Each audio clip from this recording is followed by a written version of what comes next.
All right, ready to dive into some seriously wild waters today. Let's do it. You wanted to see what hurricanes do to ocean life, and we're taking you right into Hurricane Helene. Yeah, Helene. It's easy to forget about what's going on beneath the surface when these storms hit. Really is a whole other world down there, isn't it? I mean, we're up here watching the news, right?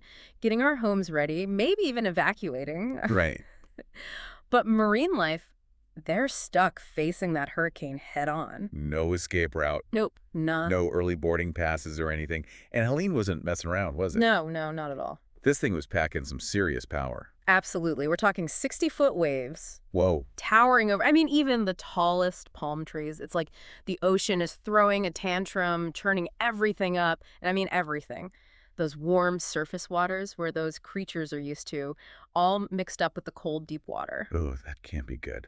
Like hitting the blender button on the ocean. What does that kind of chaos mean for all the fish and other creatures caught in the middle of it?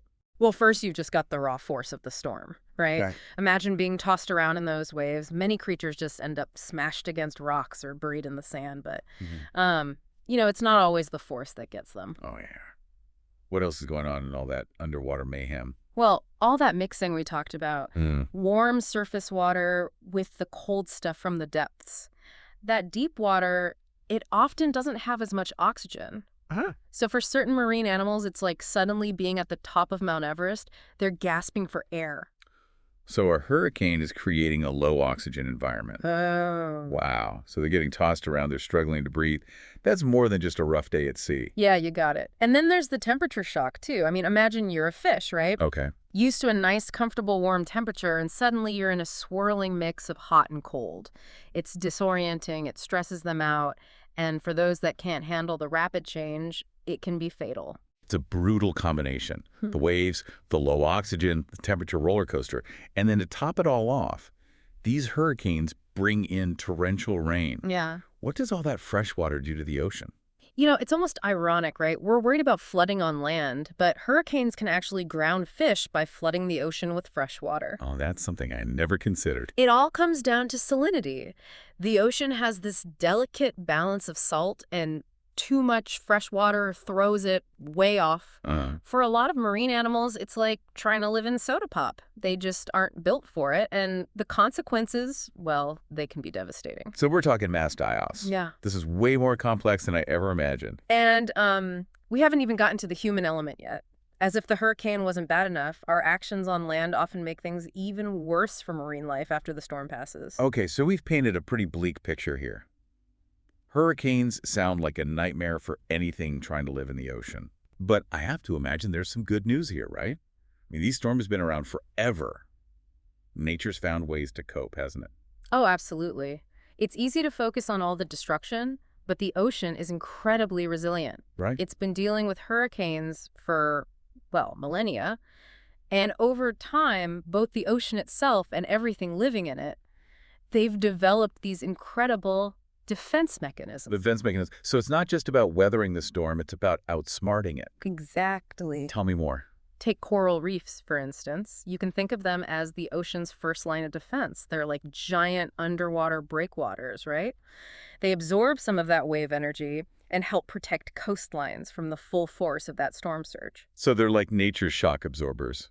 Taking one for the team. Yeah, exactly. Of course, a really strong hurricane can damage the reefs too, but even then, their ability to lessen the impact is crucial for all those marine organisms that are looking for shelter.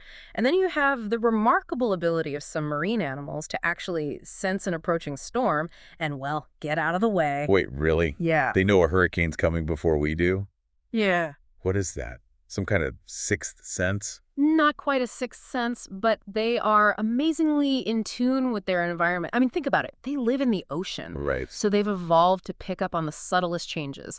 A drop in barometric pressure, a shift in the water temperature, even these low-frequency sounds that a storm generates long before it hits. So they're like living barometers.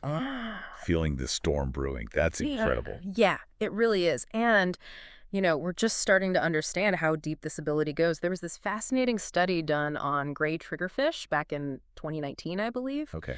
And researchers, they found that right before a hurricane hit, there was this massive spike in the number of triggerfish migrating to deeper waters. So they're not only sensing the storm, but they're actively swimming away from danger. Talk about smart fish. Do you know how they do that? The research is still ongoing, Yeah. but it's thought that they might be able to feel those pressure changes we talked about through their swim bladders. Mhm. It's like their own internal weather forecasting system. That's amazing. This whole idea of resilience, of adaptation, it makes you realize we might be underestimating the ocean's ability to bounce back from these huge storms. You've hit on a really important point. Hurricanes are natural events, right? Yeah. Ecosystems have evolved alongside them. They've been weathering the storm, so to speak, for millions of years. And in fact, these storms can even play a beneficial role in the ocean's cycle of renewal. Beneficial. I get the resilience part, but how can a hurricane, with all that destruction, how can that be a good thing? Well, think of it like hitting the reset button. A hurricane can help control populations, right? Keep certain species from taking over. They clear out debris, stir up nutrients from the ocean floor. It's kind of like nature's way of giving everything a deep clean. Uh-huh. And the research shows that fish populations, for example, they tend to rebound pretty quickly after a hurricane. Okay, that makes sense. It's a good reminder that nature often knows what it's doing, even when it seems chaotic. Yeah. But, and this is a big but, there's this elephant in the room we haven't addressed. Climate change? That's got to throw a wrench into the whole system, doesn't it? That's the million-dollar question, isn't it? We know the ocean is resilient, but can it handle these superstorms on top of everything else it's dealing with? It really does feel like we're watching one of those nature documentaries where, the stakes keep going up and up. Yeah. We've seen how the ocean can bounce back, but how much can it really take before it's pushed too far? That's the big question, and it's what has scientists really worried. We're not just talking about more hurricanes. We're talking stronger hurricanes, Right. more intense ones, and they're fueled by warmer ocean water, which is kind of, a recipe for disaster. So instead of that occasional hurricane hitting the reset button, it's like we're getting these megastorms just tearing through ecosystems. Exactly. And with less and less time for things to recover in between. Right. Think about those coral reefs we talked about, acting like natural barriers. A healthy reef. It can handle a hurricane, even a strong one, and bounce back over time.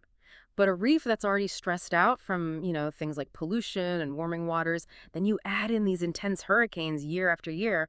Well, at some point, something's got to give. Right. It's like that old saying, even the strongest oak can't withstand a constant storm. Yeah. And it's not just coral reefs either. This impacts everything in the ocean, right? Oh, absolutely. We talked about those triggerfish escaping to deep water. Right. Well, imagine hurricanes getting so intense, so unpredictable, that those escape routes aren't safe anymore.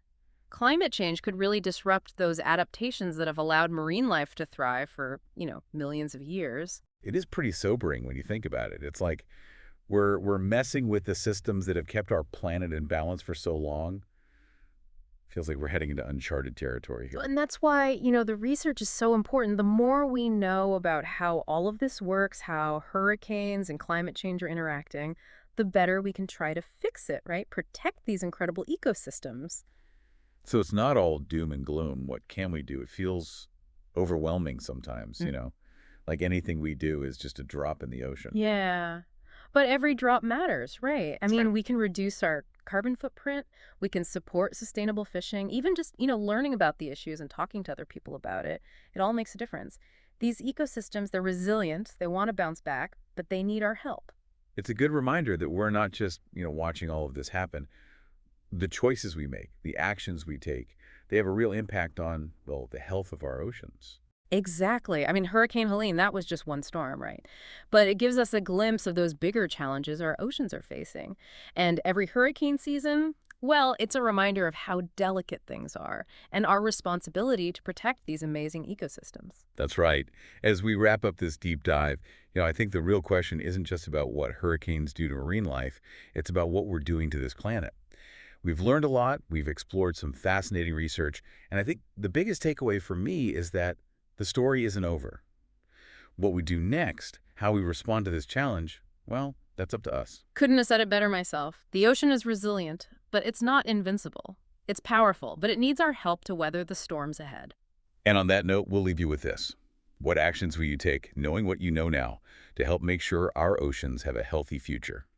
Thanks for joining us on this deep dive.